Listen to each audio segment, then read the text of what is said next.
नमस्कार। आज जो सोर्स हमारे हाथ लगा है वो सीधा किसी साइंस फिक्शन नॉवल से निकला लगता है।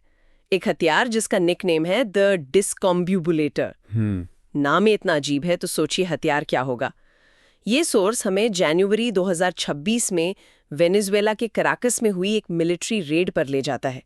इसमें ज्यादा जानकारी तो नहीं है, बस कुछ बिखरे हुए टुकड़े हैं। अमेरिकी सेना का एक सीक्रेट ऑपरेशन, दुश्मन के बंद पड़े रडार और सैनिक जो अचानक बिना किसी वजह के बीमार पड़ गए। आज हम इन्हीं टुकड़ों को जोड़कर पूरी तस्वीर बनाने की कोशिश करेंगे।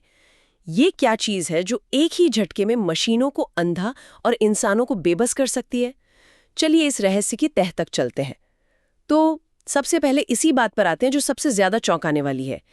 एक ही डिवाइस जो इलेक्ट्रॉनिक्स पर भी काम करे और इंसानी दिमाग पर भी। ये कैसे मुमकिन है? इस पर आपके शुरुआती विचार क्या है? ये सच में एक गेम चेंजर है। देखिए, अब तक हम हथियारों को दो अलग अलग बक्सों में रखते हैं। एक बक्से में वो हथियार हैं जो मशीनों से लड़ते हैं, जैसे जामर जो रडार सिग्नल को ब्लॉक करते हैं। दूसरे बक्से में वो हथियार हैं जो इंसानों को निशाना बनाते हैं, बंदूकें, मिसाइलें। ये डिस्कॉम्बिपुलेटर इन दोनों बक्सों को तोड़कर एक नया ही बक्सा बना रहा है। और ये वो चीज़ है जिसके बारे में हमने सिर्फ फिल्मों में देखा था।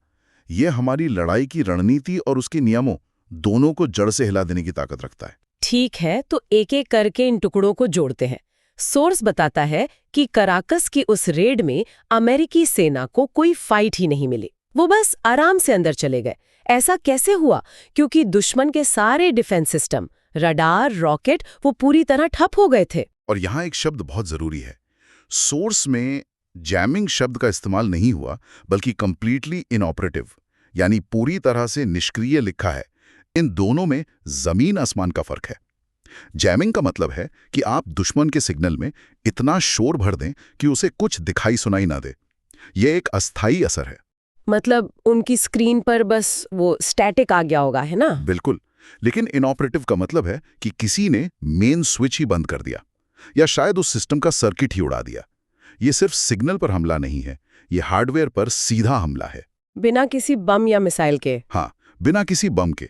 ये एक अदृश्य हमला है जो लोहे और सिलिकॉन को बेकार कर देता है। तो इसका मतलब है कि दुश्मन की सेना को ना सिर्फ ये पता नहीं चला कि हमलावर आ रहे हैं, बल्कि अगर पता चल भी जाता। हाँ, और अगर चल भी जाता तो वो जवाब देने के लिए अपने हथियार चला ही नहीं सकते थे।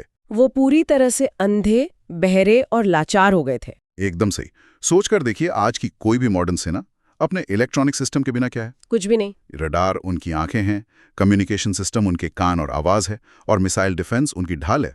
अगर आप एक ही झटके में ये सब छीन लें, तो आप उस सेना को टेक्नोलॉजी के हिसाब से 50 साल पीछे धकेल देते हैं। वो लड़ने के काबिल ही नहीं रहते।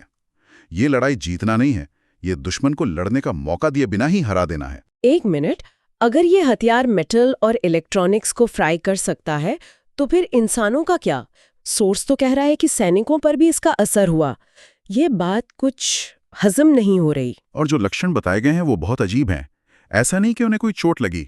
सोर्स के मुताबिक उन्हें सिवियर डिसोरिएंटेशन हुआ, मतलब दिमाग पूरी तरह घूम गया था। उन्हें मतली आ रही थी, नाक से खून बह रहा था और उल्टियां हो रही थीं। ये किसी हथियार से लगी चोट के लक्षण नहीं है, ये किसी भयानक बीमारी के लक्षण लगते हैं। और सोर्स की सबसे दमदार लाइन यही है कि इसने सैनिकों को बिना घातक बल का प्रयोग किए लड़ने लायक नहीं छोड़ा। ये तो किसी हॉलीवुड फिल्म के सीन जैसा है। बिल्कुल, जहां कोई एलियन वेपन एक अदृश्य तरंग छोड़ता है और सब लोग बीमार होकर घुटनों पर आ जाते हैं।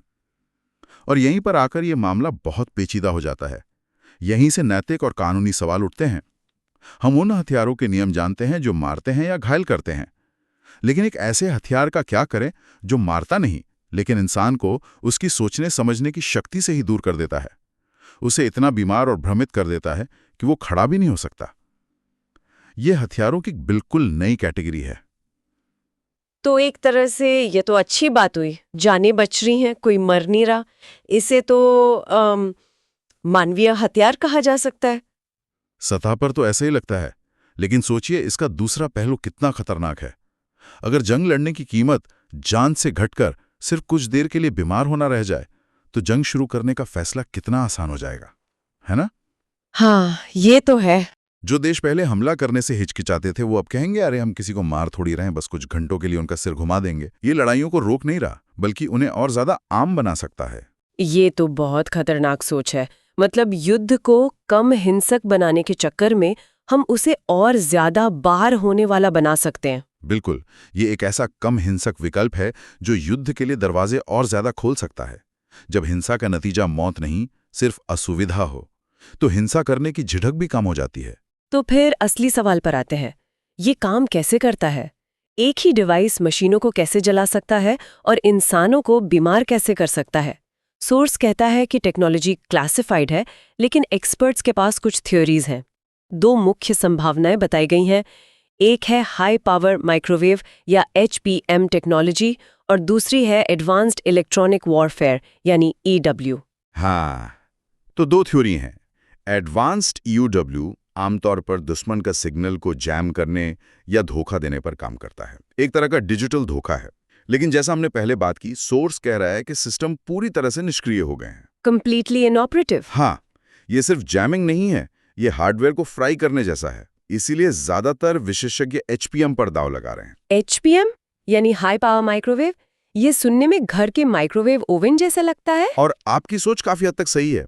इसे एक बहुत बड़े और बेहद शक्तिशाली माइक्रोवेव ओवन की तरह सोचिए, जो अपनी सारी ऊर्जा को खाने की प्लेट पर फैलाने के बजाय एक पतली लेजर बीम में फोकस करता है। जब यह शक्तिशाली माइक्रोवेव बीम किसी इलेक्ट्रॉनिक उपकरण जैसे रडार पर पड़ती है, तो ये उसके नाजुक इलेक्ट्रॉनिक सर्किट्स में अचानक बहुत ज्यादा ऊर्जा भर देती है। और वो फ्राई हो जाते हैं। मतलब ये कोई EMP ब्लास्ट जैसा है या उससे अलग? लेकिन HPM एक स्नाइपर राइफल की तरह है। ये एक लेजर बीम की तरह सिर्फ अपने टारगेट को निशाना बनाता है और बाकी चीजों को नुकसान नहीं होता? बिल्कुल। और हाँ, जब मैं फ्राई कहता हूं तो मेरा मतलब सचमुच जलाने से है। वो सर्किट हमेशा के लिए बेकार हो जाते हैं। ठीक है, तो इससे मशीनों के बंद होने की बात तो समझ आती है, लेकिन इंसानों का क्या? एक माइक्रोवेव बीम किसी की नाक से खून कैसे निकाल सकती है? यहीं पर विज्ञान का एक बहुत ही अजीब और दिलचस्प पहलू सामने आता है, जिसे फ्रे इफेक्ट कहते हैं। इसका नाम अमेरिकी वैज्ञानिक एलन फ्रे के नाम पर है, जिन्होंने 1960 के दशक में इसकी खोज की थी। उन्होंने पाया कि कुछ खास फ्रीक्वेंसी की माइक्रोवेव तरंगें इंसानी दिमाग से सीधे बात कर सकती हैं। बात कर सकती हैं? इसका क्या मतलब हुआ? इसका मतलब है कि ये तरंगें इतनी अजीब हैं कि ये आपके कानों को बाईपास करके सीधे आपके दिमाग के न्यूरॉन्स से इंटरैक्ट करती हैं। ये तरंगें खोपड़ी को पार करती हैं और दिमाग के अंदर के ऊतकों में हल्की सी कंपन पैदा करती हैं। दिमाग को समझ नहीं आता कि ये सिग्नल कहाँ से आ रहा है, तो वो इसे एक आवाज बना देता है। आवाज? कैसी आवाज? जैसे कोई भिनभिनाहट, क्लिक या गुनगुनाहट की आवाज। सोचिए, आपके सिर के अंदर एक ऐसी आवाज जो किसी और को सुनाई नहीं दे रही। लेकिन क्या ये सच में मुमकिन है? ये किसी कॉन्स्पिरेसी थ्योरी जैसा लगता है। क्या इसका कोई ठोस वैज्ञानिक आधार है? नहीं, ये कोई कॉन्स्पिरेसी थ्योरी नहीं है। फ्रे इफेक्ट एक प्रमाणित वैज्ञानिक घटना है, जिस पर दशकों से रिसर्च हो रही है। और रिसर्च से ये भी पता चला है कि ये सिर्फ सुनने तक सीमित नहीं है। जब दिमाग के उन हिस्सों को छेड़ा जाता है जो हमारे संतुलन को कंट्रोल करते हैं, तो चक्कर आने लगते हैं। हाँ, चक्कर आना और मतली जैसी समस्याएं हो सकती हैं। और यही वो लक्षण हैं जिनका जिक्र सोर्स में किया गया है। गंभीर भटकाव और मतली, नाक से खून बहना और उल्टी होना, ये शरीर के संतुलन सिस्टम में बहुत ज्यादा गड़बड़ी या अत्यधिक तनाव का नतीजा हो सकता है। ये तो बहुत डरावना है। ये दुश्मन के शरीर पर नहीं, सीधे उसके दिमाग पर हमला करने जैसा है। बिल्कुल। अगर हम इसे बड़ी तस्वीर से जोड़कर देखें, तो ये सिर्फ एक हथियार नहीं है। ये युद्ध के मैदान में इस्तेमाल किया जाने वाला एक, क्या कहते हैं, न्यूरोलॉजिकल उपकरण है। ये युद्ध को शारीरिक दायरे से निकालकर न्यूरोलॉजिकल दायरे में ले जा रहा है। सोचिए, आप एक सैनिक हैं, आपके हाथ में सबसे एडवांस राइफल है, आपके सामने दुश्मन है, और अचानक आपके सिर में कोई जोर जोर से भिनभिनाने लगता है और आपको चक्कर आने लगते हैं। आपकी बंदूक आपके हाथ में एक भारी लोहे का टुकड़ा बनकर रह जाती है। यही इस हथियार की ताकत है। ये आपको गोली नहीं मारता, ये आपसे लड़ने की इच्छा ही छीन लेता है। तो इस सब का मतलब क्या हुआ? हमारे सामने एक ऐसा हथियार है जो एक ही समय में मॉडर्न टेक्नोलॉजी और इंसानी सैनिकों दोनों को स्विच ऑफ कर सकता है, और वो भी बिना किसी को मारे। ये तो लड़ाई की पूरी परिभाषा ही बदल रहा है। हाँ, अब तक किसी सेना को हराने का मतलब था या तो उन्हें मारना या उन्हें सरेंडर करने पर मजबूर करना। ये हथियार एक तीसरा विकल्प देता है, उन्हें बस बंद कर दो। कल्पना कीजिए कि एक पूरे मिलिट्री बेस को बिना एक भी गोली चलाए कुछ ही मिनटों में पूरी तरह से बेबस कर दिया जाए। ये सिर्फ एक नया हथियार नहीं है, ये तो युद्ध का एक नया दर्शन है। बिल्कुल। लड़ाई अब सिर्फ जमीन के टुकड़े पर कब्जा करने की नहीं रही, अब ये दुश्मन के नर्वस सिस्टम पर कब्जा करने की हो गई है। सोर्स में इसका नाम डिस्कॉम्बोबुलेटर दिया गया है, जो शायद एक निकनेम है, लेकिन ये इसके काम को पूरी तरह से बयां करता है। ये भ्रमित करता है, गड़बड़ी पैदा करता है, सब कुछ अस्त-व्यस्त कर देता है। और इसके दूरगामी प्रभाव हो सकते हैं, जैसा कि हमने पहले चर्चा की, ये युद्ध के मैदान की परिभाषा को धुंधला कर देता है। ये एक शारीरिक हमले और एक इलेक्ट्रॉनिक या न्यूरोलॉजिकल हमले के बीच की रेखा को मिटा देता है, और ये अंतर्राष्ट्रीय कानून के लिए एक बहुत बड़ी चुनौती है। हाँ, जेनीवा कन्वेंशन और दूसरी युद्ध संधियां तो गोलियों और बमों को ध्यान में रखकर बनाई गई थीं। उनमें माइक्रोवेव बीम के बारे में तो कुछ नहीं लिखा होगा जो लोगों को चक्कर दिलाती है। जाहिर है। वे ऐसे हथियारों के बारे में क्या कहते हैं जो अदृश्य हैं, जो दिमाग पर हमला करते हैं और जो शायद स्थायी न्यूरोलॉजिकल क्षति भी पहुंचा सकते हैं, भले ही वो घातक न हो। ये एक ऐसा ग्रे एरिया है जिसके लिए दुनिया अभी कानूनी या नैतिक रूप से तैयार नहीं है। चलिए, तो मुख्य बातों को एक बार फिर से समेट लेते हैं। कराकस में डिस्कॉम्बोबुलेटर नाम के एक नए हथियार का इस्तेमाल हुआ। ये एक ही झटके में इलेक्ट्रॉनिक सिस्टम जैसे रडार और मिसाइल को बेकार कर देता है, और साथ ही इंसानी सैनिकों में दिमाग घूमना, मतली और नक्सीर जैसे लक्षण पैदा करके उन्हें लड़ने लायक नहीं छोड़ता, और ये सब बिना किसी की जान लिए। और इसके पीछे की संभावित टेक्नोलॉजी हाई पावर माइक्रोवेव यानी एचपीएम है, जो इलेक्ट्रॉनिक सर्किट को जला सकती है और फ्रे इफेक्ट के जरिए इंसानी दिमाग पर असर डाल सकती है। ये घटना मिलिट्री टेक्नोलॉजी में एक बहुत बड़े मोड़ का संकेत है, जहां लड़ाई का तरीका हमेशा के लिए बदल सकता है। हाँ, ये युद्ध को शारीरिक टकराव से न्यूरोलॉजिकल और इलेक्ट्रॉनिक टकराव की ओर ले जा रहा है। अंत में श्रोताओं के सोचने के लिए एक विचार छोड़ जाते हैं। सोर्स बताता है कि इस डिवाइस का इस्तेमाल दुश्मन सैनिकों के खिलाफ एक खास मिलिट्री रेड में किया गया था। लेकिन अगर एक हथियार सैनिकों को मारे बिना उन्हें पूरी तरह से बेबस कर सकता है, उन्हें सोचने या विरोध करने में असमर्थ बना सकता है, तो क्या भविष्य में इसका इस्तेमाल नागरिक आबादी पर असंतोष को नियंत्रित करने या विरोध प्रदर्शनों को दबाने के लिए भी किया जा सकता है?